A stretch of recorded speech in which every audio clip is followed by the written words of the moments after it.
The longer Ukraine's army fends off the invading Russians, the more it absorbs the advantages of Western weaponry and training. Exactly the transformation President Vladimir Putin wanted to prevent by invading in the first place. The list of arms flowing to Ukraine is long and growing longer. It includes new American battlefield aerial drones and the most modern US and Canadian artillery. Also, anti-tank weapons from Norway and others. Armored vehicles and anti-ship missiles from Britain. And Stinger counter-air missiles from the US, Denmark and other countries. If Ukraine can hold off the Russians, its accumulating arsenal of Western weapons could have a transformative effect in a country that has, like other former Soviet republics, relied mainly on arms and equipment from the Soviet era. But sustaining that military aid won't be easy. It is costly and, for some supplier nations, politically risky. It also is being taken out of Western stockpiles that at some point will need to be replenished. That is why U.S. Defense Secretary Lloyd Austin convened a meeting Tuesday at Germany's Ramstein Air Base to work out ways to keep it going, now and for the long run. Defense ministers and top military leaders from approximately 40 countries participated. The goal, Austin said, is not just to support Ukrainian defenses but to help them prevail against a larger invading force.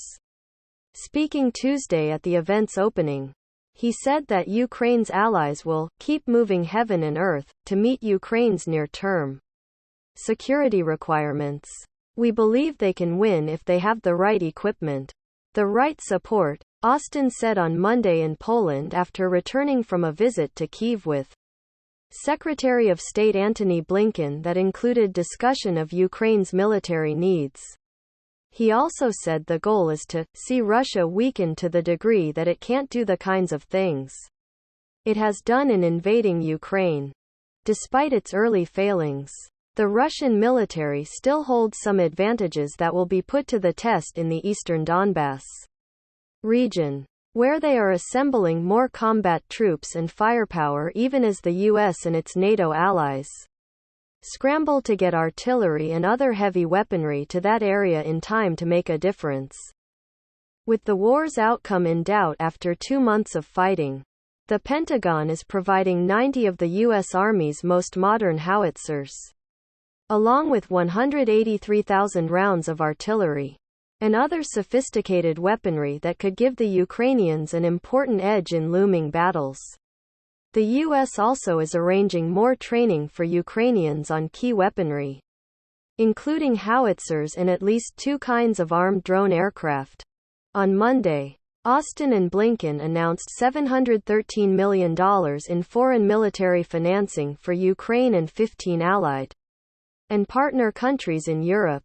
Some $322 million is earmarked for Kyiv, in part to help Ukraine transition to more advanced weapons and air defense systems. The remainder will be split among NATO members and other nations that have provided Ukraine with critical military supplies since the war with Russia began. Officials said such financing is different from previous U.S. military assistance for Ukraine. It is not a donation of weapons and equipment from Pentagon stockpiles but rather cash that countries can use to purchase supplies that they might need. The Ukrainians say they need even more, including long-range air defense systems, fighter jets, tanks and multiple launch rocket systems. It will be true to say that the United States now leads the effort in ensuring this transition of Ukraine to Western-style weapons. In arranging training for Ukrainian soldiers, Ukrainian Foreign Minister Dmytro Kuleba said, adding, "And I only regret that it didn't happen a month or 2 months ago from the very beginning of the war." Philip Breedlove, a retired U.S. general who led NATO in Europe from 2013 to 2016, says his shorthand summary of what Putin wants in Ukraine and elsewhere on the Russian periphery is weapons out, NATO back, and no America. What has happened is, Mr. Putin is getting exactly what he did not want. He's getting more weapons forward. He's getting more NATO forward. And he's getting more America in Europe, Breedlove said in an interview. The complexities of keeping up Western military aid to Ukraine, even as its troops are fully occupied with a brutal war, are a reminder of what is at stake. Putin said before launching the invasion that Moscow could not tolerate what he saw as a Western effort to make Ukraine a de facto member of NATO. He argued that Ukraine's interest in westernizing and in remaining outside of Russia's orbit was due to external forces, such as U.S. pressure. Putin has demanded that Ukraine forswear membership in the NATO alliance. And beyond that, he has insisted on turning back the clock to 1997, before NATO had begun adding former Soviet and Soviet-allied nations to its ranks. There is little prospect of Ukraine joining NATO. But Russia's war has in fact brought NATO closer to Ukraine. The result has been a boost to Ukraine's prospects for mounting a successful defense. Even in the eastern Donbass region, where the Russians hold certain advantages and where Russian-backed separatists have been fighting since 2014.